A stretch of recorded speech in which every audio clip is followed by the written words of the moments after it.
Hello everyone, welcome back. तो आज हम बैंक रिकंसिलिएशन स्टेटमेंट का इलस्ट्रेशन नंबर 10 सॉल्व करने वाले, which is last illustration from your text book, right. And ये हमारे बीआरएस चैप्टर का सेकंड लास्ट क्वेश्चन है या लेक्चर है, राइट। इसके बाद सिर्फ हमारा एक ही क्वेश्चन बचता है जो अभी तक हमने सॉल्व नहीं किया। हमने सारे अनसॉल्व्ड प्रैक्टिकल एग्जांपल सॉल्व किए। हमने अब तक 1 से लेके 10 तक सारे इलस्ट्रेशन सॉल्व किए एक्सेप्ट इलस्ट्रेशन नंबर 7। आप भी हम इलस्ट्रेशन 10 सॉल्व करेंगे एंड इन टुमारोज लेक्चर हम इलस्ट्रेशन 7 सॉल्व करेंगे। सो इन टुमारोज लेक्चर हमारा बीआरएस चैप्टर कंप्लीट हो जाएगा एंड उसके बाद we are going to start with the next chapter, right. तो ये बीआरएस का हमारा सेकंड लास्ट लेक्चर है, तो फिर से वही हम करने वाले हैं, बैंक रिकंसिलिएशन स्टेटमेंट बनाने वाले हैं। लेकिन पहले क्वेश्चन पढ़ते हैं, समझते हैं, फिर फॉर्मेट बना के सॉल्व करते हैं।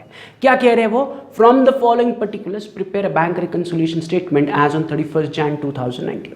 तो उन्होंने वेरी सिंपली कहा है कि बैंक रिकंसिलिएशन स्टेटमेंट बनाओ फ्रॉम द फॉलोइंग डिटेल्स। तो उन्होंने आपको पॉइंट 1 से लेके पॉइंट 7 तक इन्फॉर्मेशन दी है, जिसमें पॉइंट 1 में उन्होंने कहा है debit balance as per cash book is 48,000, कि कैश बुक में there is a debit balance.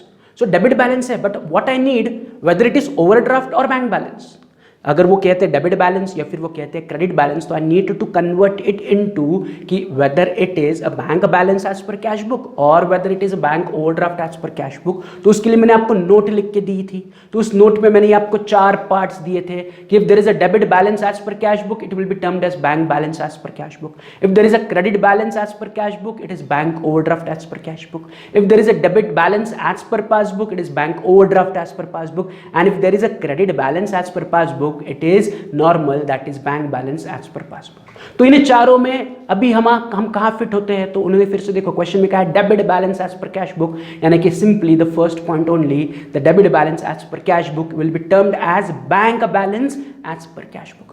Cash book में डेबिट बैलेंस है, इसका मतलब ही वो नॉर्मल बैंक बैलेंस है, देयर इज नो ओवरड्राफ्ट। तो इसी पॉइंट को मैं साइड में नोट डाउन करके रख रहा हूं as bank balance as per cash book 48,000। तो जब हम बीआरएस बनाएंगे तो bank balance as per cash book मेरा स्टार्टिंग पॉइंट बनेगा, राइट। अब हमें बाकी के ट्रांजैक्शन एनालाइज करने हैं, तो उन्हें एनालाइज करने के लिए मैं कैश बुक एंड पासबुक का आपको रफ फॉर्मेट सामने डिस्प्ले कर रहा हूँ, राइट, ताकि एनालिसिस जब हम करेंगे तो हम डिसीजन ले सके कि वो कहाँ रिकॉर्डेड है एंड कौन से साइड रिकॉर्डेड है, राइट। तो let us start with the second transaction, जिसमें उन्होंने कहा है cheque of 37,000 was deposited and collected by bank but not recorded in cash book, right. तो पूरा स्टेटमेंट पढ़ने के बाद रीच टू अ डिसीजन। उन्होंने क्या कहा है? आपने 37,000 रुपीज के चेक बैंक में डिपॉजिट किए हैं एंड बैंक ने उन्हें कलेक्ट भी कर लिया। It is not check deposited and not collected. वो कह रहे कि आपने बैंक में चेक डिपॉजिट किए एंड वो बैंक ने कलेक्ट कर दिया, बट आप कैश बुक में उसे रिकॉर्ड करना भूल गए। तो you have not recorded the deposit and collection in cash book. तो कैश बुक में रिकॉर्डेड नहीं है, हमें चाहिए भी नहीं कहाँ रिकॉर्डेड नहीं है, हमें क्या चाहिए? तो ये कहाँ रिकॉर्डेड है। अब ध्यान से सुनो, आपने चेक बैंक में डिपॉजिट किया, बैंक ने उसे कलेक्ट किया, मतलब उस चेक के पैसे बैंक में जमा हो गए। तो बैंक में पैसा जमा होने पर बैंक उसे इमीडिएटली पासबुक में रिकॉर्ड करेगी। आपने कैश बुक में रिकॉर्ड नहीं किया, आप भूल गए, बट बैंक नहीं भूलेगी। चेक का पैसा जमा होने पर बैंक ने उसे पासबुक में रिकॉर्ड कर दिया। अब बैंक उसे पासबुक के कौन सी तरफ रिकॉर्ड करेगी? तो आपने चेक डिपॉजिट किए थे, मतलब उस चेक के पैसे बैंक में जमा होंगे, तो बैंक उसे रिकॉर्ड करेगी ऑन द रिसिप्ट साइड। मतलब जो फर्स्ट ट्रांजैक्शन है वो कहता है कि आपने बैंक में चेक जमा किए, उसका पैसा बैंक अकाउंट में आ गया, जो पासबुक में रिकॉर्डेड है, बट आप कैश बुक में रिकॉर्ड करना भूल गए। तो पासबुक में बैंक ने उसे रिकॉर्ड किया है ऑन द रिसिप्ट। अब बस चेक करो रिसिप्ट क्या है, डेबिट या क्रेडिट। तो पासबुक का रिसिप्ट साइड इज क्रेडिट। सो मेरा फर्स्ट ट्रांजैक्शन या सेकंड ट्रांजैक्शन बन गया क्रेडिट, राइट। ये जो फर्स्ट पॉइंट ऑफ डिफरेंस है वो मेरे लिए बन गया credit. Is this clear, right. आगे बढ़ते हैं, तीसरा ट्रांजैक्शन या सेकंड पॉइंट ऑफ डिफरेंस उन्होंने कहा है cash deposit ₹26,200 was recorded in cash column of cash book, right. अब यहां पर डोंट गेट कंफ्यूज कि वो क्या कह रहे हैं, right. You have to be little bit careful कि वो कहना क्या चाहते हैं। वो कहना चाहते हैं कि आपने बैंक में 26,200 जमा किए, राइट। सो बैंक में पैसे आ गए, बैंक में पैसे जमा हुए, आपने कैश बुक में उसे रिकॉर्ड किया, but in the wrong column, that is आपने उसे कैश कॉलम में रिकॉर्ड किया। आप अगर बैंक में पैसा जमा कर रहे हो तो कैश बुक में रिकॉर्ड होना चाहिए, but in bank column, two column cash book. हम कैश बुक में 2 कॉलम बनाते हैं ना, कैश कॉलम बनाते हैं, बैंक कॉलम बनाते हैं। अगर मैं बैंक में पैसा जमा कर रहा हूं तो कैश बुक में मुझे उसे रिसिप्ट साइड में बैंक कॉलम में एंट्री करना चाहिए। मैंने गलती से उसे कैश कॉलम में रिकॉर्ड किया तो सिंपली व्हाट कैन आई से कि मैंने कैश बुक के बैंक कॉलम में उसे रिकॉर्ड ही नहीं किया। जब हमने शुरुआत की थी इस चैप्टर की, मैंने कहा था कि ये जो कैश बुक में यहां पर आपको डिस्प्ले कर रहा हूं, it denotes bank column. Cash book denotes which column? Bank column, right. तो ये कैश बुक के बैंक कॉलम के एंट्रीज के बारे में हम डिस्कस कर रहे हैं, कैश बुक के कैश कॉलम के एंट्रीज के बारे में हम डिस्कशन नहीं कर रहे हैं। तो वो कह रहे हैं कि मैंने बैंक में पैसा जमा किया, बिजनेसमैन ने बैंक में पैसा डिपॉजिट किया, राइट, जिसकी एंट्री उसने कैश बुक में की बट रॉन्ग कॉलम में, दैट इज कैश कॉलम में की। मतलब बैंक कॉलम में आपने एंट्री ही नहीं की, मतलब इस कैश बुक में आपने एंट्री ही नहीं की, क्योंकि कैश बुक के ये जो कॉलम्स है रिसिप्ट एंड पेमेंट के, ये बैंक के कॉलम्स है, तो आपने कैश बुक के बैंक कॉलम में एंट्री नहीं की। So it is not recorded in cash book simply. तो फिर वो कहां रिकॉर्डेड है? आपने पैसे कहां डिपॉजिट किए? आपने बैंक में डिपॉजिट किए, तो बैंक में पैसा आया। ये चेक थोड़ी कि ये क्लियरिंग थ्रू आएगा। जिस दिन मैं बैंक में कैश जमा करूंगा उसी सेम डे बैंक में पैसा जमा हो जाएगा एंड बैंक तुरंत उसे पासबुक में रिकॉर्ड करेगी। तो मैंने जो पैसा बैंक में जमा किया वो मैंने कैश बुक में नहीं लिखा, बैंक कॉलम में नहीं लिखा। सो मैं सिंपली कह रहा हूं कि मैंने कैश बुक में नहीं लिखा बट गलत कॉलम में लिखा, तो मैं उसे मान ही नहीं रहा हूं। मैंने क्या कहा कि मैंने बैंक में पैसे डिपॉजिट किए बट मैंने कैश कॉलम में एंट्री की, मींस मैंने बैंक कॉलम, कैश बुक के बैंक कॉलम में मैंने एंट्री नहीं की। अब पैसे बैंक में आए तो उसकी एंट्री बैंक में होनी चाहिए। कहां पर होनी चाहिए? पासबुक में होनी चाहिए। तो बैंक ने पैसा आने की एंट्री पासबुक में की है, बड़ा ऑब्वियस वो करेंगे ही। पासबुक के कौन से साइड पे करेंगे? On the receipt side. अब बस चेक करो, पासबुक का रिसिप्ट इज व्हाट? क्रेडिट। तो मेरा तीसरा ट्रांजैक्शन बन गया क्रेडिट, या जो दूसरा पॉइंट ऑफ डिफरेंस है वो बन गया क्रेडिट, कि मैंने बैंक में पैसे जमा किए बट मैं कैश बुक में नहीं लिखा। कैश बुक में लिखा बट गलत कॉलम में लिखा, मतलब बैंक कॉलम में नहीं लिखा। तो it is recorded only in passbook on the receipt side which is credit, right. तो ये सिंपल एनालिसिस हुआ फॉर माय तीसरा ट्रांजैक्शन, ये सेकंड पॉइंट ऑफ डिफरेंस। फिर अगला ट्रांजैक्शन उन्होंने कहा है कि purchased furniture and payment by debit card 25,000 was not recorded in A cash book. Simple है, आपने फर्नीचर खरीदा एंड उसके लिए डेबिट कार्ड थ्रू पैसे पे किए, लेकिन इसकी एंट्री कैश बुक में नहीं है, कैश बुक में नहीं है, तो फिर कहां है? तो it is recorded in passbook only. Yes और नो? अगर आप डेबिट कार्ड से पे करोगे तो पैसा आपके बैंक अकाउंट से कटेगा, तो पासबुक में इमीडिएटली एंट्री आ जाएगी। तो पासबुक के कौन सी तरफ एंट्री आनी चाहिए? आप डेबिट कार्ड से पैसा पे कर रहे हो तो it is recorded on passbook payment side. अब चेक करो, पासबुक का पेमेंट इज व्हाट? डेबिट। तो मेरा चौथा ट्रांजैक्शन बन गया डेबिट, कि मैंने डेबिट कार्ड थ्रू पैसे पे किए, कैश बुक में रिकॉर्डेड नहीं, कैश बुक में देयर इज नो एंट्री। कहाँ रिकॉर्डेड है? डेबिट कार्ड से पे करोगे तो बैंक से पैसा कटेगा, बैंक से पैसा कटने पर बैंक इमीडिएटली उसे पासबुक में रिकॉर्ड करेगी। तो डेबिट कार्ड से जो मैंने पे किया इट इज रिकॉर्डेड पासबुक के पेमेंट, पासबुक का payment is debit. Is this clear? So मेरे लिए चौथा ट्रांजैक्शन बन गया डेबिट। अब उसी प्रकार पांचवा ट्रांजैक्शन वो क्या कह रहे हैं? Online transfer was made to our creditor account 26,700 through IMPS for which no entry was made in the cash book. तो वो कह रहे बीइंग अ बिजनेसमैन मैं ऑनलाइन बैंकिंग यूज करता हूं एंड ऑनलाइन बैंकिंग यूज करके मैंने अपने बैंक अकाउंट से अपने क्रेडिटर मतलब जिसे मुझे पैसा देना है उसके अकाउंट में मैंने 26,700 रुपीज ट्रांसफर किए यूजिंग IMPS, राइट। मतलब मेरे बैंक से पैसे गए एंड जिसको पे किया उसको मिल भी गए, राइट। IMPS थ्रू इमीडिएटली पैसा ट्रांसफर हो जाता है। तो मैंने bank through, online banking through पैसा पे किया बट मैं उसे कैश बुक में रिकॉर्ड करना भूल गया। मैंने ऑनलाइन बैंकिंग थ्रू पैसा तो पे कर दिया, पैसा पे हो गया, बट मैंने कैश बुक में एंट्री नहीं की, which was not entered in the cash book, या for which no entry was made in the cash book. Cash book में इसकी एंट्री नहीं है, तो फिर इसकी एंट्री कहाँ है?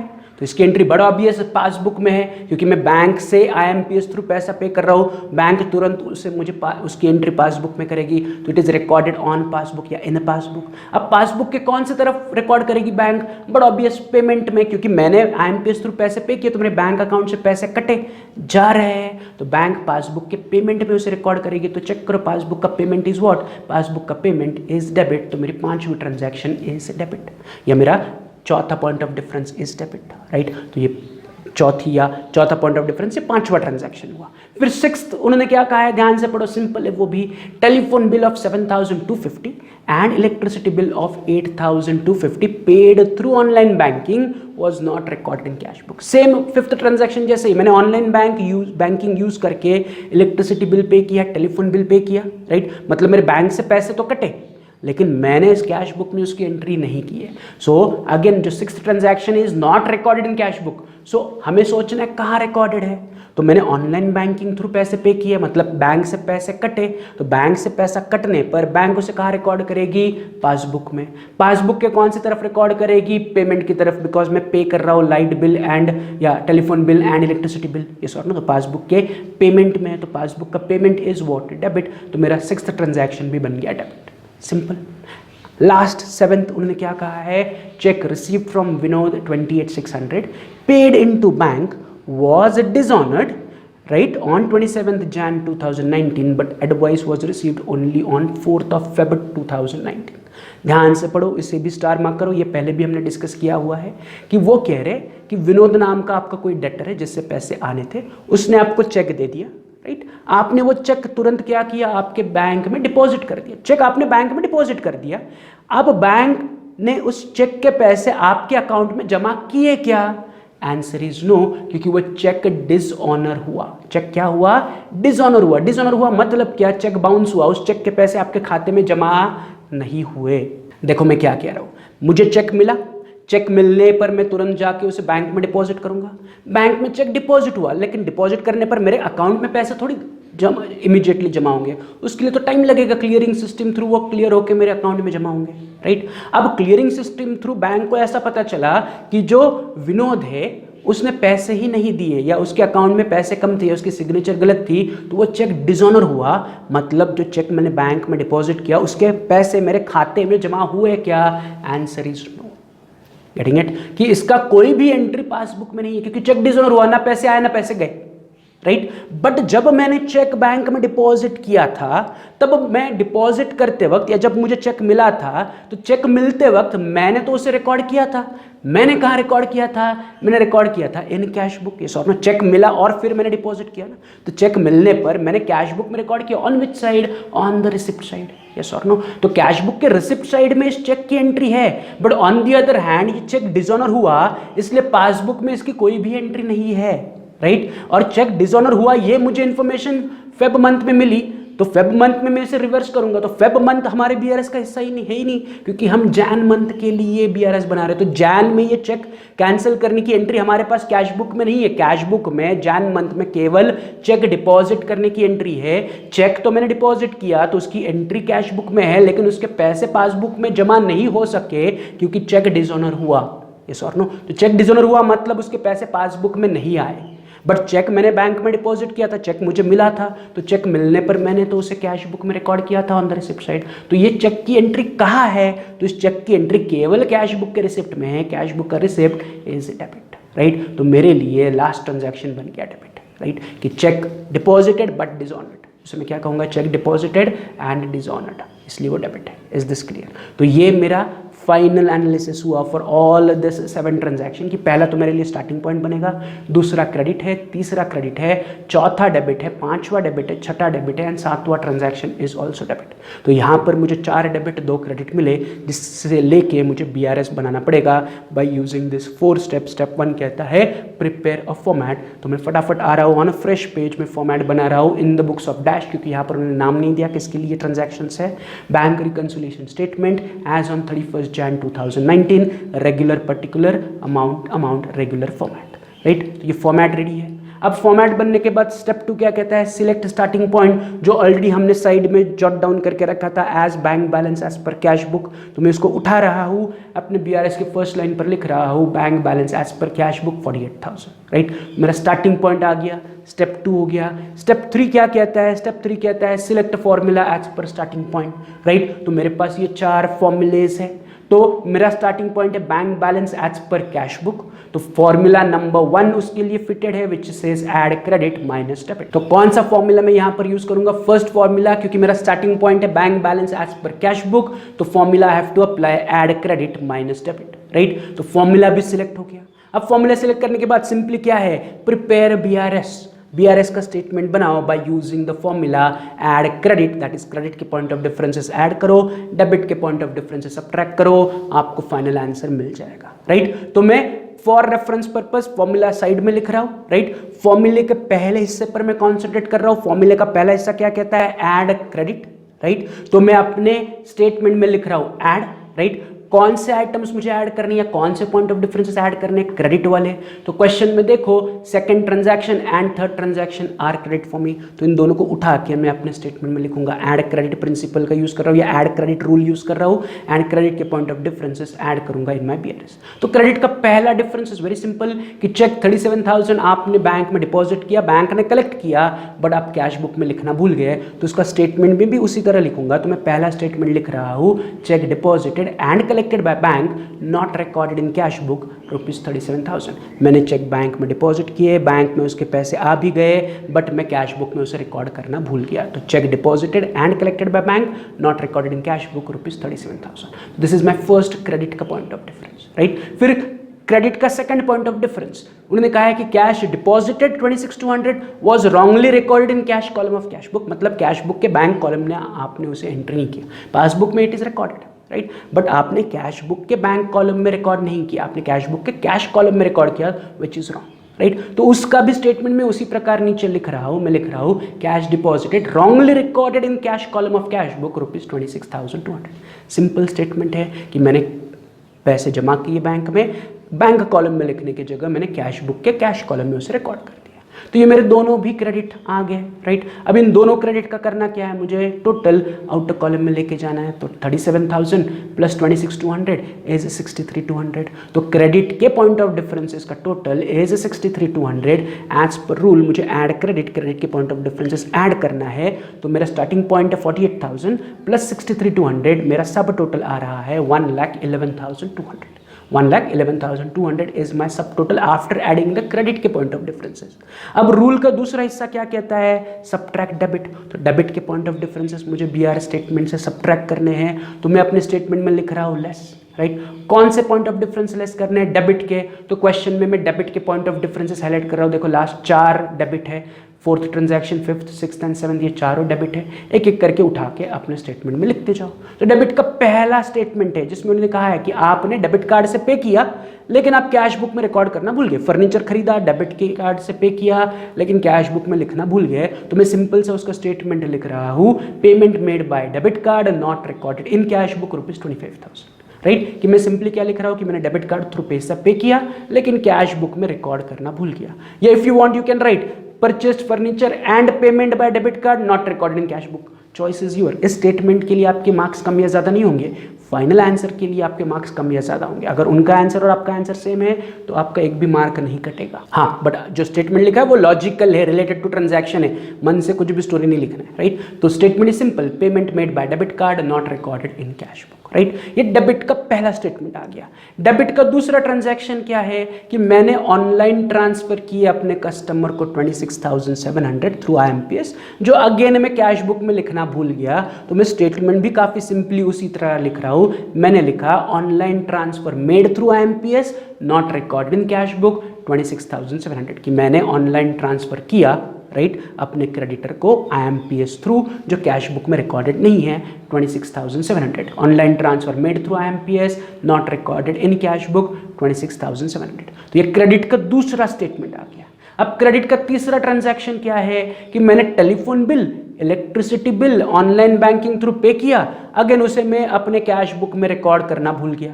तो दोनों का अलग दो स्टेटमेंट बना सकते हो या एक ही स्टेटमेंट में आप लिख सकते हो। तो मैं दोनों को एक ही स्टेटमेंट में लिख रहा हूं। मैं लिख रहा हूं कि telephone and electricity bill paid through online banking was not recorded in cash book. दोनों मिला के 15,500 में इनर कॉलम में लिख रहा हूं। दोनों मिला के मतलब टेलीफोन बिल के 7,250, इलेक्ट्रिसिटी बिल के 8,250, दोनों मिला के 15,500। तो मैंने ब्रैकेट में दिखा दिया, telephone bill plus electricity bill दोनों मिला के 15,500 मेरे पासबुक में दिख रहे हैं। मैंने कैश बुक में रिकॉर्ड नहीं किए, मैंने ऑनलाइन बैंकिंग थ्रू दोनों का पेमेंट किया, लेकिन मैं उसे कैश बुक में लिखना भूल गया।